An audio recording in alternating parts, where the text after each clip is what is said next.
श्रद्धा intermediate college, कचनार राजतलाव वाराणसी, कक्षा 11 वाणिज्य वर्ग के लिए। आज का हमारा विषय है वही खाता व लेखा शास्त्र, जिसमें हम यूनिट नंबर 6 और चैप्टर नंबर 16 में चलेंगे। चैप्टर का नाम है बिल्स ऑफ एक्सचेंज। तो बिल्स ऑफ एक्सचेंज जो है ये आपका न्यूमेरिकल चैप्टर है। तो न्यूमेरिकल स्टार्ट करने से पहले हम इसकी थियरी के बारे में जानते हैं कि बिल्स ऑफ एक्सचेंज क्या है। परिभाषा दिया गया है कि भारतीय विनिमय साध्य लेख पत्र अधिनियम की धारा 5 के अनुसार विनिमय विपत्र एक शर्त रहित लिखित आज्ञा पत्र होता है, जिसका लिखने वाला अपने लिखित हस्ताक्षर करके किसी व्यक्ति विशेष को आदेशित करता है कि वह एक निश्चित धनराशि किसी निश्चित व्यक्ति को अथवा उसके आदेशित व्यक्ति को एक निश्चित अवधि में भुगतान कर दें। जो बिल्स ऑफ एक्सचेंज है ये सिर्फ किसी निश्चित धनराशि को प्राप्त करने के लिए लिखा जाता है और लिखने वाले के हस्ताक्षर भी इस पे होते हैं और ये एक लिखित प्रमाण पत्र के रूप में होता है। आगे चलते हैं। विनिमय विपत्र की विशेषता या लक्षण। पहला पॉइंट दिया गया है कि यह एक शर्त रहित प्रलेख है। जैसा कि हमने आपको मीनिंग में बताया कि जो बिल्स ऑफ एक्सचेंज विनिमय विपत्र है ये इसमें कोई शर्त नहीं होता है, इसमें किसी शर्त का उल्लेख नहीं होता है, इसलिए इसको एक शर्त रहित प्रलेख माना गया है। दूसरा पॉइंट है यह लिखित आज्ञा पत्र होता है। जो ये बिल्स ऑफ एक्सचेंज है ये लिखित रूप में किसी व्यक्ति को आदेशित किया जाता है कि वह एक निश्चित धनराशि जो है उसको या तो उसके द्वारा आदेशित किसी व्यक्ति को समय पर एक निश्चित अवधि में भुगतान कर दे। तीसरा पॉइंट देखिए क्या है कि इस पर लेखक के हस्ताक्षर होते हैं। जो बिल्स ऑफ एक्सचेंज को लिखता है या विनिमय विपत्र को जो लिखता है उस पर उसके हस्ताक्षर भी होते हैं। चौथा पॉइंट है इसकी भुगतान की अवधि निश्चित होती है, यानी जो पेमेंट करने का इसका डेट होता है, टाइम होता है, वो एक निश्चित अवधि के लिए होता है। पांचवा पॉइंट देखिए क्या है कि यह एक निश्चित राशि के लिए लिखा जाता है। जैसा आपने मीनिंग में पढ़ा कि जो विनिमय विपत्र है वो किसी निश्चित धनराशि को प्राप्त करने के लिए लिखा जाता है। छठवां है इसकी राशि की भुगतान बिना किसी शर्त के किया जाता है। इसमें कि इस विनिमय पत्र में किसी भी शर्त का उल्लेख नहीं होता है, इसलिए इसको बिना शर्त रहित आज्ञा एवं लिखित पत्र भी माना गया है। अगला देखिए हेडिंग क्या है कि विनिमय विपत्र के पक्षकार, यानी बिल्स ऑफ एक्सचेंज में कितने पक्षकार होते हैं। पहला दिया गया है लेखक या आहर्ता, इसको ड्रावर भी बोलते हैं। तो लेखक या आहर्ता किसे कहते हैं, ड्रावर किसे कहते हैं। वह व्यक्ति जो विपत्र लिखता है तथा भुगतान करने का निर्देश देता है उसे हम ड्रावर कहते हैं या उसे हम लेखक कहते हैं। नाम से ही पता चल रहा है कि लेखक या आहर्ता किसे कहते हैं कि वह व्यक्ति जो कि डॉक्यूमेंट या जो कि ये बिल्स को लिखता है, जो कि बिल्स ऑफ एक्सचेंज को लिखता है उसे हम ड्रावर या ये लेखक बोलते हैं। और ये यह भी निर्देश देता है, ये भुगतान करने का भी आदेश व निर्देश देता है। दूसरा है स्वीकर्ता या आहारी, ड्रावी। ड्रावी किसे कहते हैं कि वह व्यक्ति जिस पर विपत्र लिखा जाता है, या फिर ये बोल सकते हैं कि जो व्यक्ति विपत्र पर अपनी स्वीकृति देकर हस्ताक्षर करता है आहारी या स्वीकर्ता कहलाता है। यानी जिसके ऊपर ये विपत्र लिखा जाता है उसे स्वीकर्ता या ये भी बोल सकते हैं कि वह व्यक्ति जो विपत्र पर अपनी स्वीकृति दे दे और अपने हस्ताक्षर कर दे वो ड्रावी कहलाता है। तीसरा क्या है देखिए, आदाता या भुगतान पाने वाला।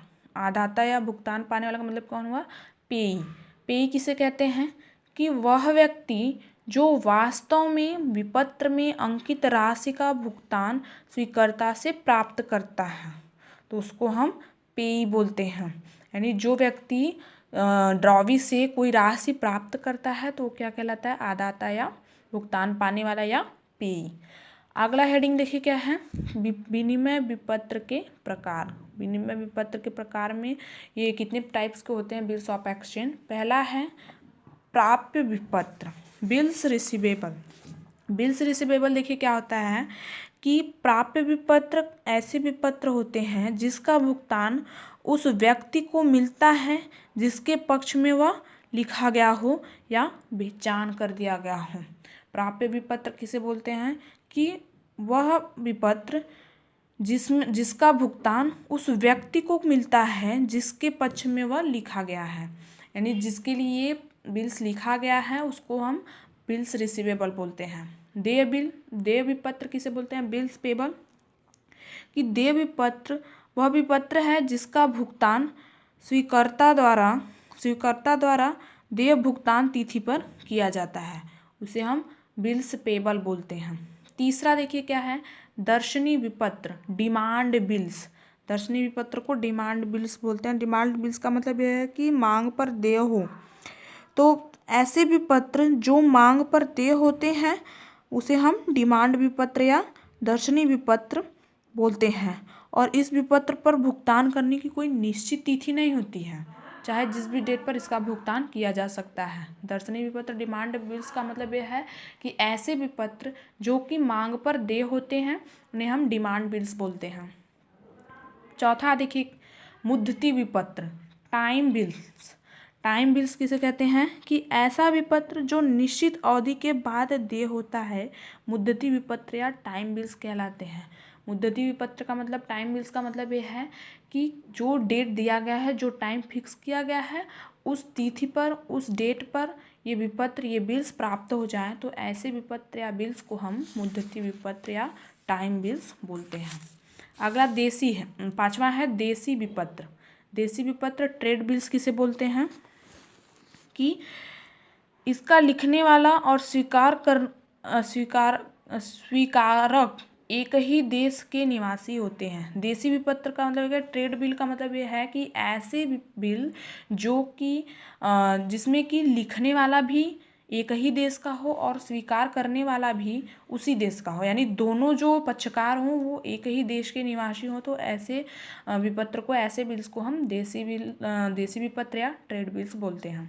6वां है विदेशी विपत्र, फॉरेन बिल्स किसे कहते हैं? कि जब लिखने वाला और स्वीकार करने वाला किसी दूसरे देश के निवासी होते हैं। जैसे मान लीजिए एग्जाम्पल के थ्रू देखते हैं तो मान लीजिए जैसे कि अगर बिल्स ऑफ एक्सचेंज लिखा जा रहा है भारत के व्यापारी द्वारा, मान लीजिए चीन के व्यापारी को, तो ये जो विपत्र लिखा गया है ये फॉरेन बिल कहलाएगा। यानी ऐसे विपत्र जिसमें कि लिखने वाला भी किसी दूसरे देश का निवासी हो और स्वीकार प्राप्त करने वाला भी किसी दूसरे देश का निवासी होता है, तो ऐसे बिल्स को हम विदेशी विपत्र या फॉरेन बिल बोलते हैं। अगला देखिए क्या है? 7वां, आदेश विपत्र या ऑर्डर बिल। ऑर्डर बिल किसे कहते हैं?